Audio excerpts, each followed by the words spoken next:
Some episodes may contain graphic content or sensitive topics, while all episodes will consistently feature offensive language and absurd speculations from two opinionated women on a spiritual journey just trying to figure shit out. Listener discretion is advised. Hi, I'm Heather, and I'm here today with my co-host Sharon. Hello. Welcome to Hexhaven. I was super excited when you told me that you're going to cover a Midwest. I thought you said Wisconsin, but it's okay. But yeah, so then I'm like, well, I'll talk about a cult then. So Heck then... yeah. It's not like there's not plenty of them out there to choose from. There's a ton of them. But this one I thought of because the cult leader had died a totally avoidable death. And... Okay, I remember you saying when you said not to Google it, like... Yeah, I'm like... Wait till I tell you how he died. Yeah, I'm like, don't Google it. I did watch the documentary over, and that's where my information was all obtained from. Yeah. But it was weird for me because I watched it like 10 years ago when it first came out. Mm-hmm. And when I was watching it 10 years ago, the leader was like a dirty old man. Okay. And now he's my age. Like, what? Yes. He's still a dirty old man, but he's my age. So it's so weird to, like, see it in that way. Yeah. You know what I'm saying? So in most documentaries, it's interviewing ex-followers that escaped these horrific conditions. Yeah. And most of them are subjected to, like, physical, verbal, and sexual abuse, but this cult didn't have all of that negativity surrounding it. Okay. At least not to the levels we see in other cults. Right. For the most part, all the members that were interviewed in this documentary, they really had really good things to say about their time with the Source family. Oh, that is a huge change from most cult leaders. Which is something that I don't, once again, like really remember from watching it 10 years ago. Because I think I just lumped it all together as a cult. Yeah. But yeah, it was very different. If you do decide to watch it, there is like some scenes of nudity. And there is, good Lord, a birth scene. Oh. And I am a woman that has given birth, and let me tell you, I don't want to see that. So it's definitely not freaking pretty. It's not pretty. Oh God, it's not pretty. So you've been warned. If you watch this documentary, be warned, you're going to see some coochie. Yeah. You're going to see some stuff come out of that coochie. The Source family. They are a spiritual cult from the 70s. Okay. And they were out of Southern California. Okay. It is said that they transformed sex, drugs, and rock and roll into a genuine religious formation. Wow. Yeah. So the founder is James Edward Baker. He went by Jim. Okay. But then in later years, he changes his name to Father Yod. Okay. And then in his final years, he goes by Yehovah. Mm-hmm. Okay. So he served in the Marine Corps during World War II. He was a jiu-jitsu master, and when he was 12 years old, he was named America's Strongest Boy. Oh. Yeah. When he was a baby, his father left. Okay. And one of his friends' father kind of took him under his wing. Okay. And this father, his name was Paul Bragg, and he was the originator of the health food store. And this is like a major brand for its time that only sold like healthy food and was big in like health supplements. Okay. So like what, isn't like Whole Foods kind of like that? Yeah. Mm-hmm. So this is where he developed the knowledge of living a natural lifestyle and eating healthy and clean. Okay. In 1955, kind of going to do just a little bit of a timeline. He opens a restaurant with the help of some investors, and it is the first all-natural food restaurant. Okay. And later that year, he reportedly used jiu-jitsu chops to kill a man who had attacked him with a knife. Whoa, so like he was being robbed? No. it actually didn't even say. I think he just got in a fight with He just got attacked? Yeah, he was just, it just said. And then he ended up killing him? He ended up killing him. Mm-hmm. Like karate, he was jujitsu? Jujitsu. Chops? Yep, but he was acquitted for that slaying. So it was self-defense? It was seen as self-defense. Mm-hmm. Okay. So then in 1962, he opened the Discovery Inn. In 1963... The what? The Discovery Inn. It was another restaurant. Discovery Inn, okay. Yep, another restaurant. In 1963, he was involved in a love triangle with a TV actress and her wealthy husband. Oh. He karate chopped him in the throat twice and shot him in the head. What?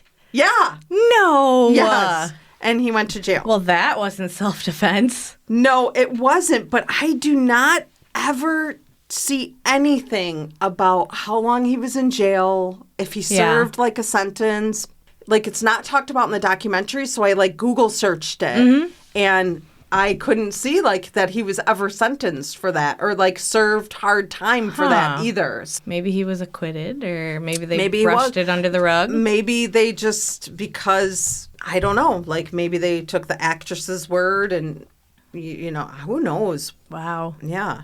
Then he opens a third restaurant called the Old World Restaurant, which then went on to become a very successful chain that had several different restaurants. Oh, like around the nation? Mm-hmm. Okay. Yeah. Or at least around the California area. Okay. Yep. Yeah. Mm-hmm. There's something that one of the followers said, is that in order to fund the Aware Inn, which was the first restaurant, and a later restaurant that he opened, he used money from when he used to rob banks. Apparently, he told them he robbed banks. Okay. And the follower is talking about this, and he's like, he robbed anywhere between 2 and 11 banks. And I feel like that is such a range. You either know if you've robbed 2 or 11 banks. That is. So I was like, I don't. And I didn't see anything either, because I kind of did some searching to kind of see. Yeah. And there's nothing that ever mentions. Wow. Because then once again, if that's something he legit did, he didn't serve any time for it. Right. So maybe he made it up. No, that's especially because I'm saying especially get away with 11 robberies. Right. If you did 2 or 11. Yes. That's like Partners. If you've had 2 or 11. Exactly. There's no in between. Right. It's just such a range that's a ridiculous range. Right. No. And if he didn't ever do any time for any of that, odds are maybe he robbed one bank and got away with it. Maybe. But odds are that was kind of made up to bolster him a little. Maybe because he's he's seen as this very macho man, this fit man. And I mean, he's karate chopping people and shit. To death. Yeah, twice. To death. Twice. Well, I think the second time the gun to the head probably had a little more to do with it. But, twice. You are right. Twice. You are right. So in 1967, he met a 19-year-old French girl named Dora, and he was 43 at the time. Ugh. They started doing acid and using marijuana, the downfall of society. It's a gateway drug. Don't do it. They were just say no. Just say no. They were doing a lot of speed, and he was going to the restaurants and emptying the cash. Jesus Christ, speed is bad. Yeah. Mm-hmm. That shit I heard can kill you, because isn't it it makes your heart race. Yeah, because it's an upper and a downer at the same time. Mm-hmm. Crazy. Yeah. And he was emptying the cash out of the restaurants, so when they opened, they wouldn't have any money. And because these restaurants were also funded by investors, they axed him and said, oh, yeah, it's like embezzlement. You're done. Yeah. You can't do this anymore. So then in 1969, he opened the Source Restaurant. And it was a vegetarian restaurant on Sunset Boulevard, which was a huge success. Oh, man. Now I know who this is. Really? Yeah. Okay. Yeah, I listened to a podcast about this. I can't remember who covered it, but I remember now that you said the vegetarian restaurant. Yeah, okay. So many celebrities were spotted there. There were scenes from movies like Alice in Wonderland from 1970 and Annie Hall from 1977 that was filmed there. Wow. Mm-hmm. Okay. There was tons of famous people that just hung out there. Like they show clips of people in bands and Goldie Hawn being there. Yeah. And, so That's fucking cool. it was really a trendy place for California. Yeah. So political tensions led to a lot of lost people, and this is why people turn to such intense forms of like religious and spiritual practice. Yeah. The Source family grows out of the Source restaurant, and the members begin to work at the restaurant. So he's really just this dude that opens this restaurant, and then people like young kids like kind of like go there to eat, and then they're like, oh, this dude's got a good vibe. So that's what I thought I remembered was like it was a lot of people had issue with the group because he was so much older, and it was like he was indoctrinating these children. But they weren't. Or like they young, weren't. not children, but like Yeah. brand new adults, like 18, Yes. 19, like between 21 and 18. Well, kind and of a lot spot. of the guys joined it because they were avoiding the draft. Yeah. They didn't want to go to Oh, the war. yeah. So it really was like these hippie kids found this restaurant, like by chance, like maybe someone had a meal there and they're like, oh, this dude had a really good vibe. And he'd be like, come on, offer him a job. So then they would work there and hang out. And then it became like a lot more of a following. And it was a lot of kids needing a father. Yeah. And discipline. Right. So And- again, another cult leader filling a void. And one of the followers in the documentary had said it was like having a super rich father that totally loved them. It was like being in a dream Wow. because he was rich on top of it. Yeah. So they just would go and work in this restaurant and hang out and smoke pot and just have a great time. Right. So then in 1970, Jim marries a 19-year-old Robin. And he's how old at this point? 1970. He had to be like close to 50, right? Well, let's see. When he was first hanging out in 1967, he was 43.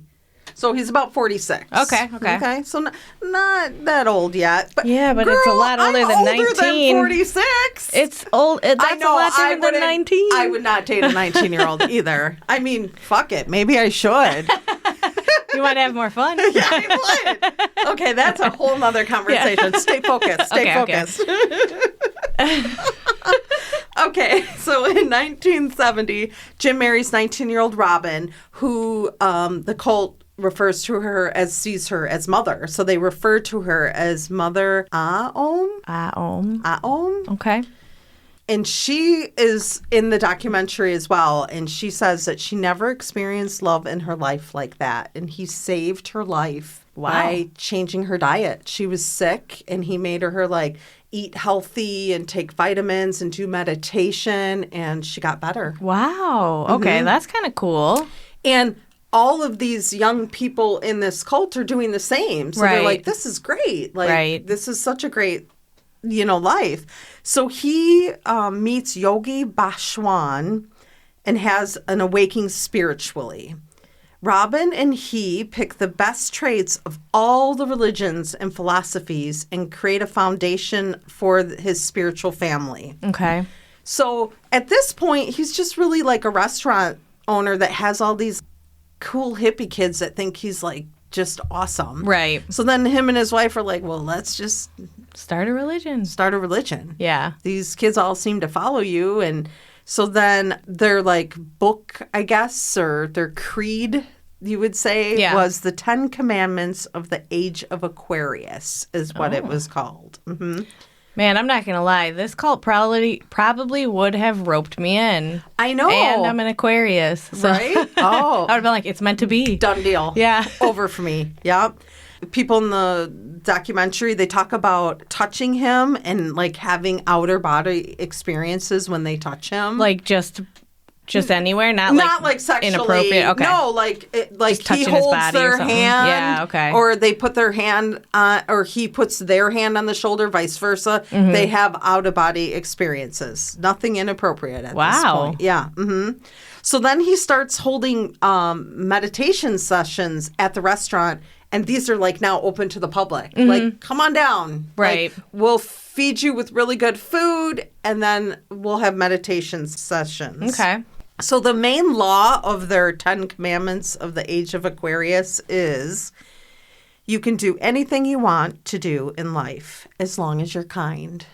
That's good. That's good. That's a really good commandment It to is. have, right?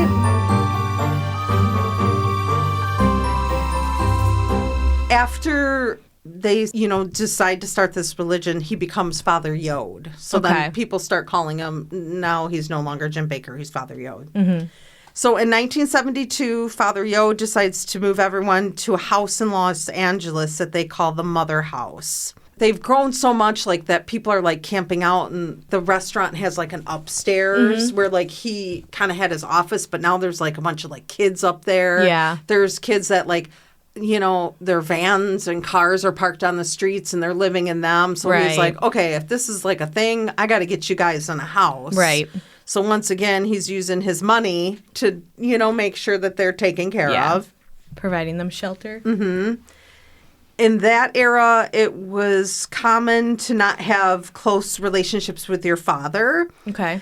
And Father Yod, filled that void for many. Yeah. So you can see why there was so many girls with, daddy issues there. Absolutely. Young girls, too. In 1972, they applied at the Social Security office, and they all had their names changed to whatever name he gave them. Like, someone's name was Heaven. Someone's name was, Astro. Okay, so that's, like now he's, officially claiming kind of, you're my child. Yes. Here's the name I've given you. We are family. So they became, their middle name was and their last name was Aquarian. So Heaven the Aquarian. Wow. Or Astro the Aquarian. So now they were family because they technically all had the same name. Yeah. Right? Oh, God. Is this going bad?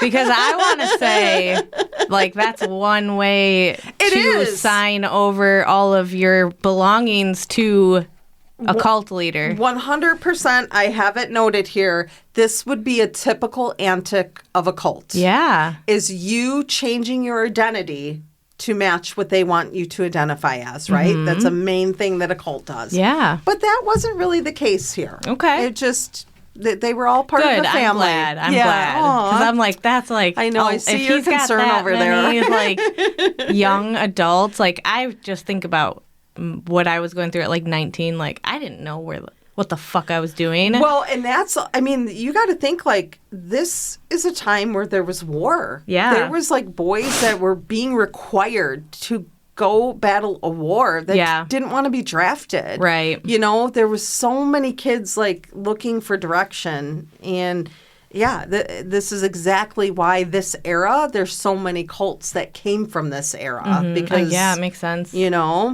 So then at one point, there is a concerned father that sends the police to, I don't know whether it was to the Source Family Restaurant or to the actual house that they were living in, because his 16-year-old daughter was there. So then he decides at that time, okay, if you're under 16, you have to get married to someone else within the cult? In the cult. Yeah, family. Yes. Cult. The family, it's a cult. It's a cult. It's a cult.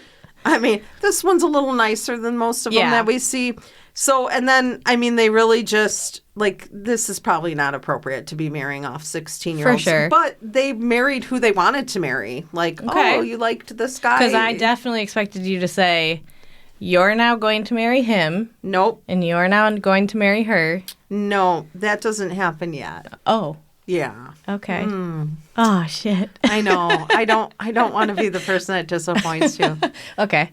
But some weird stuff does happen after a while. Okay. I was hoping it would just be wholesome. It started out so good, right? It did. And things do tend to morph over time. You see that a lot. Well, and that's another typical cult thing. Yeah. Is that it starts out so innocently, and then the leader is just drunk with power and starts making decisions. So now their routines are, they have morning meditation, they have a fitness routine, they eat healthy food, they smoked marijuana.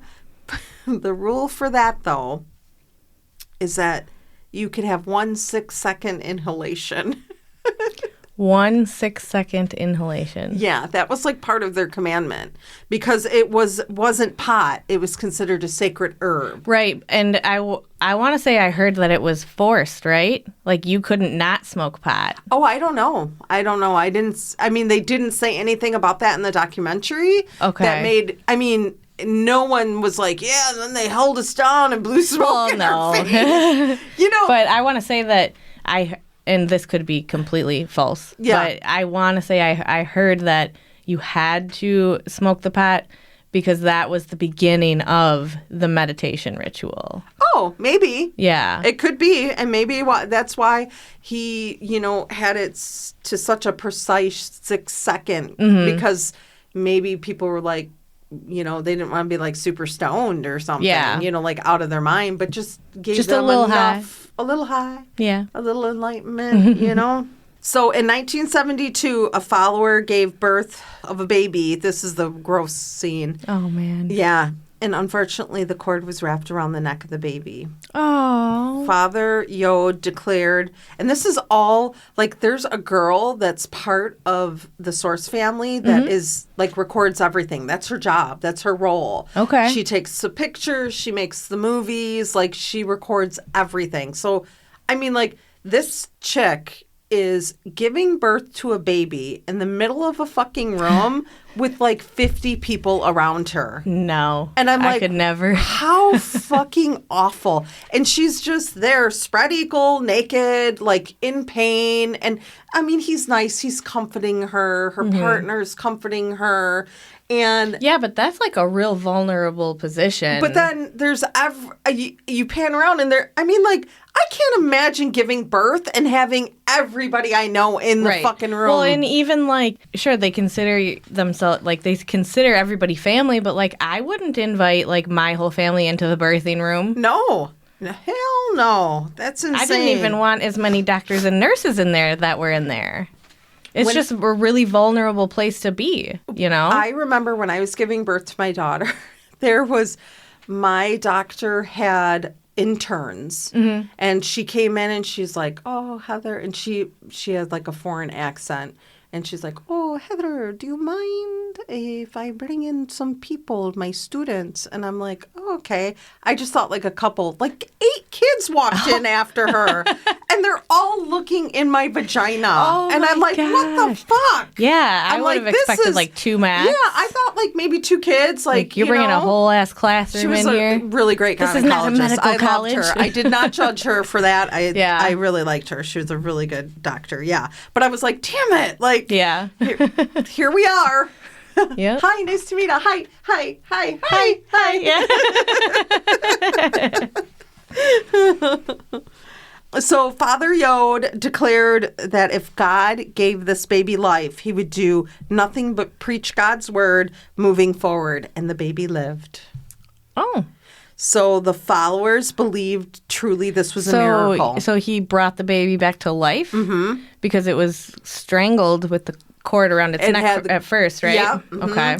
And he gave it life. I think he did CPR on it and then, whatever. But yes. And then what a blessed event that was. What a miracle. Yeah. Then they start to get into ceremonial magic. That sounds like a sex party. Yeah. This is where things start to go bad. Okay. This is right here is where it's starting to happen. And we're breaking down. Brace yourself. Oh, goodness. Okay. He decides that he wants more than one wife. And this just devastates his wife. As a cult leader often does. Yeah. Always does. And his wife, Robin, was just devastated by this because she believed in the commitment of marriage. Yeah. And she did not want him to have relations with other women and have children with him. Man, I can't blame her. Yeah. I'd be pissed. Especially when you go into this thinking that this is your person, your partner for the rest of your life. How can I be your soulmate if you think that somebody else is too? Yeah. So then he takes on 13 wives. What?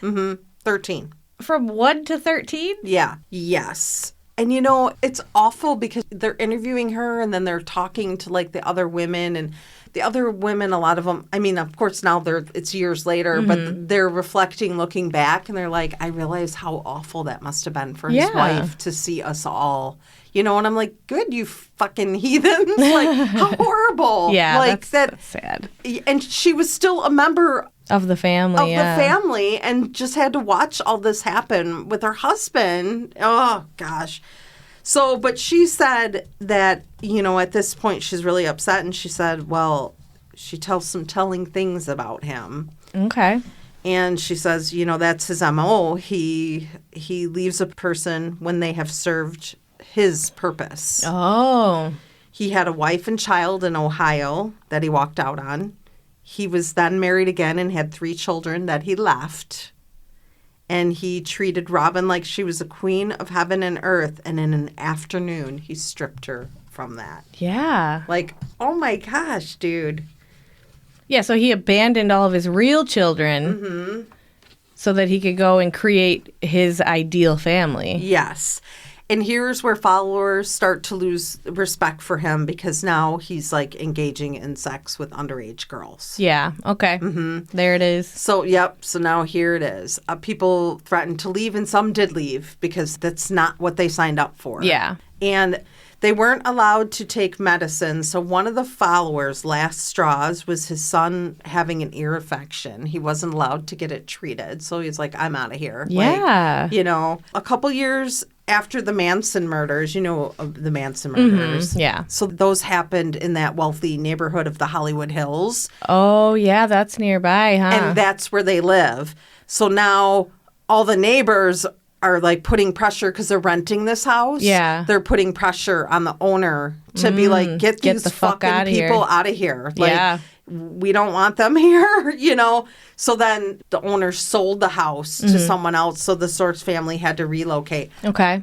Another trait of a cult is relocating your followers to a more secluded area, right? Mm-hmm.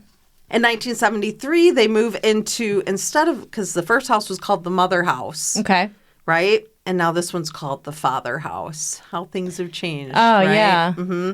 Well, he, like, demoralized the mother, wife, his wife, so. Yeah. So there was 140 people living in a 3-bedroom, 3-bath house. What the fuck? They had a ton of fucking bunk beds, and they were definitely, like, sleeping multiple people in the bunk beds to fit. Yeah. So at this point, they soundproofed the garage and started their band, you know? They recorded. I forgot about the band. I know, me too. And then I'm like, oh, wait, here it is again. Because God needs a rock band. Yeah. So they recorded over 65 albums. Wow. I know. I was like, that can't be right. But they had no concern about commercial success. So no wonder they recorded 65 albums. Yeah. They were denied by all the record labels that they attempted to, you know, go to send demos to or whatever. So was it because they sucked? It's awful music, and most of it's like him, like, come on, child, join my cult. Like, it's real, like, hippie vibe. Yeah, and there's chimes in the background. Yes, and it's mostly him talking in a rhythmic way and music behind him. Right. So it's just a way for him to hear his voice. And like subliminal messaging. Yes. Like, come on, you groovy cats and kids. Like, it's just stupid. I mean, if you want to see, you can look on YouTube. I will do that later because I'm curious. Make sure you don't do it at work. I will not do it at work. They started playing at school campuses. Okay. You know? Which, I mean, fits the MO for, like, his... recruiting younger, newer. Yep, absolutely. Mm-hmm. At this time, he starts to decide what couples are going to be with each other. Okay. And he starts splitting up couples. Wow. So there's people that have joined this cult and have been together like 10 years previously before this. Right. And now they have to have different partners. And they just did it until they left. So that's, you know. That's awful. But him becoming interested in sex magic, you want to take a guess who he followed all the sex magic teachings from? The sex magic. Was that Charles Manson? No. The sex magic is from the teachings of the Order of the Golden Dawn. It's Alistair fucking Crowley. Yep. Which was an occult society that was interested in channeling sexual energy for magical purposes. We learned about this in the Crowley episode. That's what the sex magic... Okay. Yeah. Now I remember. Yep. So Crowley was a member of that secret society. Remember, it was the one where he wanted to be elevated to the next level, and they're like, no. Yeah. So then he went to his friend, and his friend did it, and they're Yeah. like, fuck you, you shouldn't have did that. Like, and then now he tried you to can sue him. definitely go fuck yourself. Yeah. So that whole sex magic, Yeah. that's where he got it from. Right, okay. Is from the teachings Wild. of the Order of the Golden Dawn. Yeah, it's weird how they're all connected Yeah. in some way, you know? And he said it wasn't about orgies. It was Sure. about raising consciousness. Raising something. Yep. He was about raising something, but it wasn't consciousness, buddy. Yeah. That is true. So Robin wants to leave at this point. Like, Okay. she's just Can't utterly blame her at all. disgusted. But then she got pregnant. Oh, I know. And then she thought after the birth, Father Yod would come to his senses, but he did not. No, of course not. He now wants to be referred to as God, Oh, which is that's the final step. Yehovah. So he wants to be called Yehovah. So they were hounded by city inspectors, building inspectors, child services, and city officials. Because even in this new neighborhood, people are like, dude, there's 150 fucking people living in that Right. 3-bedroom house. They have laundry lined up outside, like on clotheslines, and just hippies laying around by the pool. Like, My gosh. you know, so they're getting all these complaints. So No, they didn't like hippies either. No, because hippies are very much seen as like freeloaders, you know, and no, you don't want to have a multi-million-dollar house and have 150 hippies living Absolutely next not, door. yeah. Like, no, you know. I don't want to have a house with 150 of any kind of people living next door. Right. I don't want That to would have be a house utter with insanity. 4 people living next door. Right? I hear you on that one, too. Oh, my I would God. rather live with no neighbors. Yeah, I would rather not see another human being for a really fucking long time. I fucking agree with that. Until I choose Until to see I humans. choose, yes. But because of all these, you know, city inspectors and stuff hounding them, Yeah. they decide another move is necessary. Oh, okay, so now we're moving somewhere else. So this is like 1975. So they sell the Source Family Restaurant, which is a huge source of income for them. That's how they have money. Right. It's from this restaurant. Right. Like the followers work there. That is their only source of income because they're not selling records. Right. I think it would be super cool to like find one of their records in like a thrift store. Fuck yeah. I wonder how valuable that would really be. Yeah, I don't but know. that would be super fucking cool. Yeah. So they moved to Hawaii. Dang, they moved a ways. Uh-huh. That's a lot of people to transport that far, though. Yes. Well, they had the money. Yeah. The followers really thought that they were going to build healing centers, schools, farms, a spa retreat on acres of land that Like people... a commune. Yeah. And well, they also thought that people could go there and travel there where they could, you know, like get massages or learn. Oh, yeah, they wanted, like a resort, like kinda. a resort. Spiritual yeah, resort. Mm-hmm. But unfortunately, they were met with hostility and were not wanted there. This is because of previous cults. Okay. The Taylor Camp and the Hare Krishnas. Okay. These were both cults that relocated there that are no longer remaining cults there, but the hippies that were part of the cults are still there and they were on welfare. Oh, So okay. they did not want any more fucking cult people there because Yeah. now they've become the state of Hawaii's problem. Right. And it's a bunch of hippies on welfare there. Yeah. So the Taylor Camp cult was a hippie commune that was pot friendly and clothing optional. Oh, nudist. Yeah. They were founded by Howard Taylor, and he was the brother of the world famous actress Elizabeth Taylor. Oh, wow. Yeah. And then the Hare Krishnas, they're a Hindu religion that focus on the devotion to Krishna, who is considered like a supreme god. Okay. So they were, yeah. But And what is the hairy? Because is that a person? Because I was thinking like Bigfoot Harry? No, I don't. It's spelled like Hare, like hair. Oh, okay. Hair, but everyone pronounces it Hare Krishnas. Yeah, okay. So it's probably just, it sounds like something from another language. Or yeah, I'm not sure.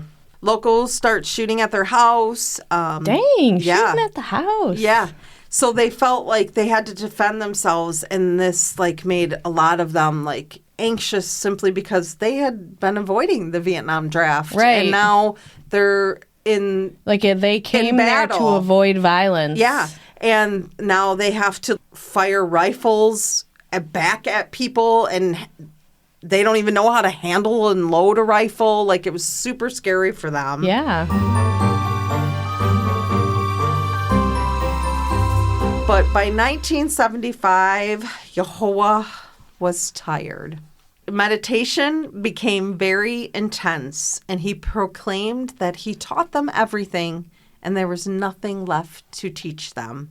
So you're telling me that this dude was like, I'm bored with this. Mm-hmm. Yeah.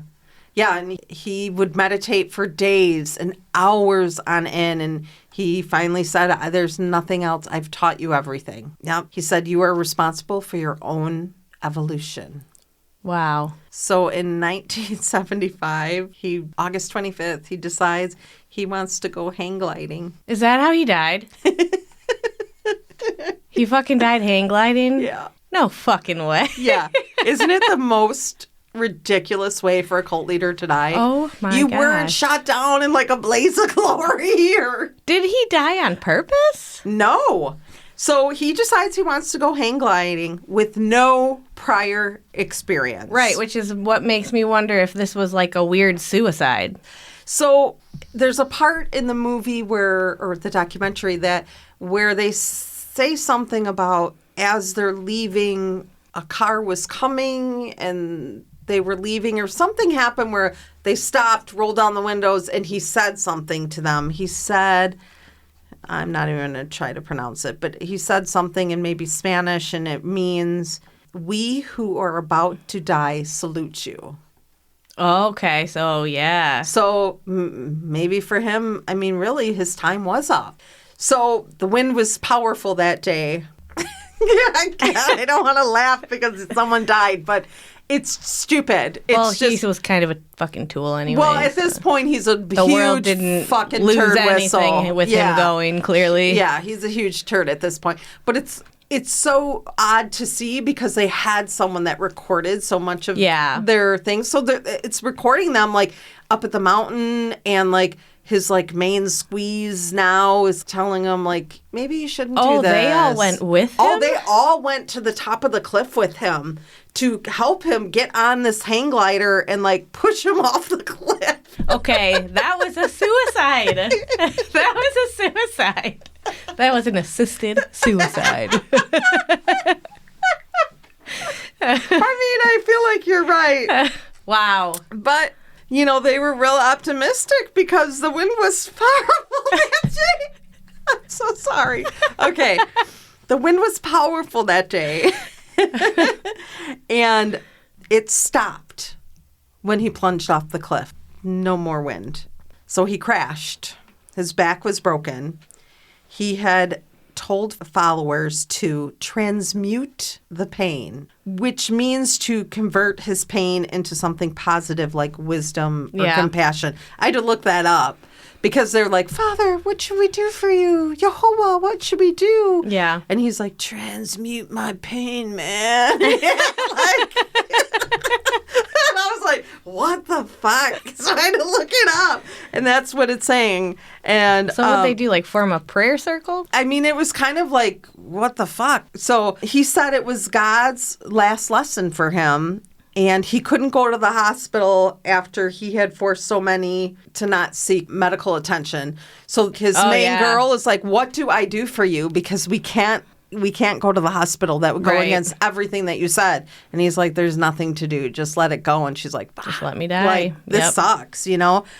They get him off the beach and bring him back to the house. And they said that ultimately when he dies, that The cause of death is actually unknown, that they said that there was no broken bones or no hemorrhaging. It was just time for him to leave his body. I don't know if that's factual.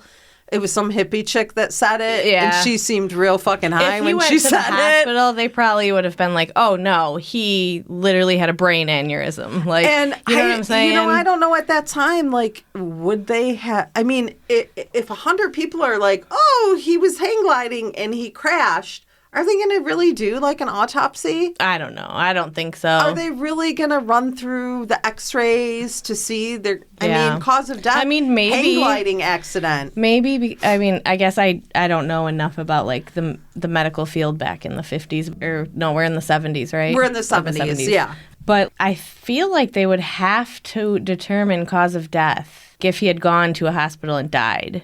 He died at home. Right. But if he had, like, if they had brought him to a hospital instead, I feel like, and then he had died there, like, I feel like they would have They may have been able to save him. Because, I mean, like, that's possible. He was talking. Yeah. You know? Right. And he may have been paralyzed, but I don't know. He probably had a bunch of internal bleeding. Like, oh, I'm sure.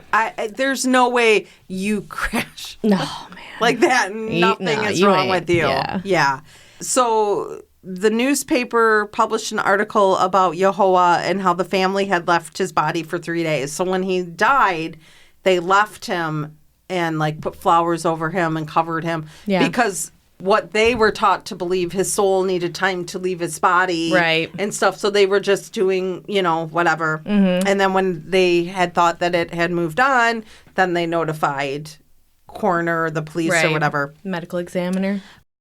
According to the newspaper, a new star appeared in the Hawaii skies, and the followers believed that that was Yehoah. So the newspaper, like, page for that day says his death, and there's a little blurb in the corner about a new star in the sky on the same page. So they're like, that was him. Oh, okay, because I thought you meant, like, the papers were like, here's a picture of the new star that is Yehoah. No, like a new star. But it was, they reported his death and then a different article. Yeah, and a different article, but they were all on the front page of the newspaper. And then the followers were like, that's a sign. Yeah. But the article was written, well, it was published on day 4 of his death. So maybe it took 3 days for his soul to convert to a star. I don't know if that's what they want to believe. If that gives them peace, good for them.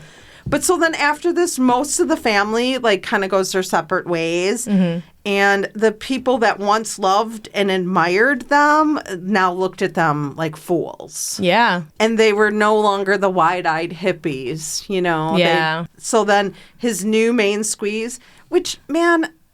In this documentary, you know, she's an adult woman, and she's still like, I was his favorite. Oh. And I'm like, God, you are really still a sickening fucking person. Yeah. Yeah, you see that, too, with, like, what's that? It's a Christian cult where the leader was having sex with, like, 10-year-old girls, and he's in prison, and he's still leading all of the women. Warren Jeffs. Yep. Mm-hmm. Yep. He's still leading that cult from behind bars. Which fucking blows my mind. All of the wives are still loyal. Maybe not all, but a lot of them. I like it. It's crazy to me. It is insane to me. This man is going to be in prison for a very long time. Yeah. And he's convincing them that he'll be out soon. It's crazy to me that none of you have tried to pick up a newspaper or turned on a television and found out the truth about this man. Right. He's been gone for a very here's the fucking thing, long though, time. is they all knew the truth because in that cult, they kept very detailed records. Oh, yes. I think they said they pulled like tons and tons of boxes of records out. He recorded every sexual act. Like he had a room for where he committed those acts. And so they knew. Mm-hmm. Like they all knew before. They just don't care. And that's the part that I think is like too much for my mind to process. I don't know that they don't care. I think that they don't know what to do. Yeah. Because once they leave, what are they going to do? They're not very well educated. Yeah. They have no work experience. It's a shit fucking situation. Definitely. Oh, we could talk about that fucker. That's a whole other episode. That's a whole other episode. So his bimbo, the one's like, oh, I'm his favorite wife now. Her name was Makushla the Aquarian. She served as a Source family spiritual leader for a couple years after he passed away. Okay. And she said that after being with him, this is to this day what she says. Like, well, in the documentary, which was like 2012 or something, she said, it seems like an impossible thing to have a relationship with anybody. And I feel like still to this day, I work with not to give my power away to another. So I took it as she has not been with another man since him. Yeah. Okay, cuckoo for Cocoa Puffs. Like, yeah. I mean, oh, cool. Well, she is dedicated to her man. So then officially in 1977, the family disbanded. And Robin and Yehoah's daughter, they interview her at the end. And she talks about how her father broke her mother's heart. Yeah. And how it changed her mother forever. So she got out, right? Yes, she left. Because I didn't remember if she was able to finally get out. Yeah, she left. And she is living with several illnesses to this day. Illnesses? Yeah. Remember when she was sick? And then when she first met him, he changed her diet and had her taking supplements. And she said ever since she has left him, she's been sick. Wow. She takes like 10 pills a day and has all these ailments and... Yeah. Damn. Yeah. And, you know, the one thing you could take away from the Source family is live in the moment and keep changing. Live in the moment and keep changing. Mm-hmm. Crazy. Yeah. But yeah, died from a hang gliding accident. That's so wild. It is. And right when you're talking about cults, I'm like, oh my God, that is like my favorite cult. Because it's stupid as death. Yeah. Like, oh my gosh. But, you know, some things that I noted... Typical cult antics are, you know, the followers changing their names. It's a way to control their identity. Giving up all your possessions and giving up all your money to the cult. So the people that worked at the restaurant obviously didn't get paid. Right. They just... They worked for free. Their room and board was their payment, you know. So you're working for free. Leaders having multiple... partners, of course, living in a shared space and then moving on later to a foreign country, you know. Yep. And they always say that the cult leader was charismatic. Yeah. You know? And it's always like, oh, there's that fucking word again. Yeah, because I really don't... I mean, you need charisma to draw people to you. And so without it, you have no following. That's what they say about, like, every cult leader. And I remember, like, you know, Jim Jones. Yeah. They said that about him, too. And I'm like, really? I mean, every cult leader. Dude, I started listening to a podcast called Truer Crime. I sent it to you recently. Yeah. She just covered Jonestown. And she played audio of, like, this dude was out here saying he's black. Yeah. You know, his following was all black, yeah. Well, not all, but they were mostly 90% black. 90% of it, yes. Like 95% black. Yeah. And, you know, Celicia, she's the host of the Truer Crime podcast. She talks about, like, when they were forming the cult in the beginning, he was putting out pamphlets talking about 2 free meals a day, a roof over your head. And, like, that's how he was able to draw people to him. And because he went to... poverty-stricken communities. Exactly. But yeah. But like in the clips, I mean, he's charismatic. Yeah. He definitely is. It's just not in a way that would really draw me in, I don't think. No, and I mean, it depends on your needs of that time, I would have to say, too. And you can tell a difference between, like, his early recordings and then, like, later when they get to Jonestown. Like, you can tell the difference, how more manic he is and crazy. He started to lose it. Yeah. I mean, he was already cuckoo. Yeah. But, yeah, you can see it in the way he speaks But he over was time. gaining more control. You know, at the beginning, he was cuckoo, but he had a following and people liked him. And then, oh, man. But, yeah, gotta love cults. Fuck yeah. I'm telling you. If I was ever going to join a cult, it would for sure be the Source family. I would have definitely been like, fuck yeah. Yeah. It would have probably... Because it roped started me right in. out so innocent, yeah. You know, it wasn't the typical, like, where you're recruiting people and they're working nonstop. And they weren't eating well and they, you know, barely slept and they had to do these rigorous routines of, you know, there was none of that. Right. It was really started pretty innocently until he got into sex magic. I blame fucking Crowley, man. Yeah. That fucking bastard. Yeah, tool. Yeah. We've established that. Well, we both had some pretty, like, more, well, I guess yours was not necessarily, like, victim-free. But no, but definitely not victim-free. Not victim-free. But, like, more, like, mine, I felt like was more innocent than most of the cults I've ever, like, heard I agree about, with yours. know? Yours wasn't, a bunch of people coming forward how they were abused and manipulated. So and it was like a real short-lived thing. So these are probably two of the milder, ones out there. But this one turns a little rough at the end. Yeah. But still, there was nothing, like no abuse. Right. Nothing like that where they Besides were like, the sexual abuse of minors.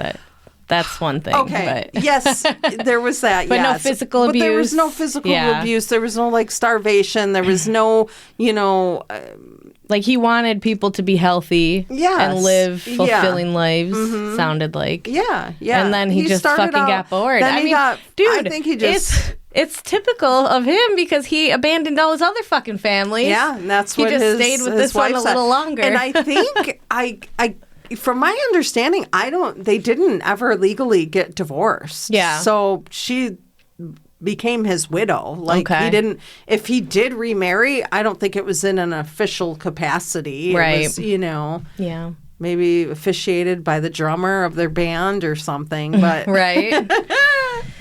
Oh, gosh. All right. Well, another fun episode. I guess we should wrap this one up, huh? Yeah. How about if you guys have a cult that you would like for us to cover, you send it to hexhavenpodcast@gmail.com. That sounds great. All right. Well, we hope to see you guys next time. Thanks for listening. Bye. Bye.